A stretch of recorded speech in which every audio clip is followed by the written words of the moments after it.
On tyttö huolissaan, nukkuu isä tuolissaan. Hän pelkää huomista, vihaa isän juomista.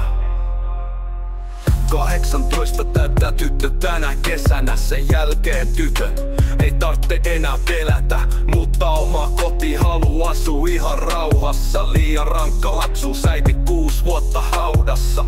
Isä rupes joka äidin lähtöä ei kestänyt, pienen tytön kehitystä suuresti estänyt. 8-luokan lopussa alkoi itseään viilellä, eristäytyi muista, tyttö rupes olee hiilenä. Värjäs tukan mustaks, oli muutenkin maassa, kelas et se eli maailmas liian ahtaassa. Tyttö piti kotinaan hautausmaata, oli niskaan tatuoitu alle saatana. Kohtalot tovereita ympäri maata, ymmärrystä vailla on tää koko maailma. On tyttö huolissaan, nukkuu isä tuolissaan. Hän pelkää huomista, vihaa isän juomista. On tyttö huolissaan, nukkuu isä tuolissaan.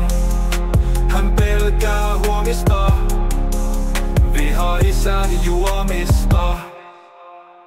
Tyttö pieni tietää, isän juominen ei lopu. Satanisti porukoista löytyy pieni lohtu. Kohti elämää täysi-ikäiseksi tyttö kulkee, mutta julma maailma pienet tytön silmät sulkee. Satanisti porukasta löytyy poikaystävä, pilleripurkki taas pojan paras ystävä. Esimerkki tapaus, hukkaan heitetty elämä. Tytössä elää vielä pieni toivon kipinä. Vaihtoehtoja on vain tasan 2, toinen niistä vajottaa vain alemmaksi.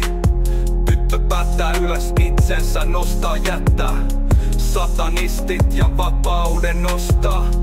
Tyttö aikoo muuttaa tädin luokse kouluun, ehkä joku päivä sitten iltakouluun. Mutta sinne on vielä liian pitkä matka, vapauden hinta, vapauden hinta. On tyttö huolissaan, nukkuu isä tuolissaan. Hän pelkää huomista, vihaa isän juomista. On tyttö huolissaan, nukkuu isä tuolissaan. Hän pelkää huomista, vihaa isän juomista. On tyttö huolissaan, nukkuu isä tuolissaan. Hän pelkää huomista, vihaa isän juomista. On tyttö huolissaan,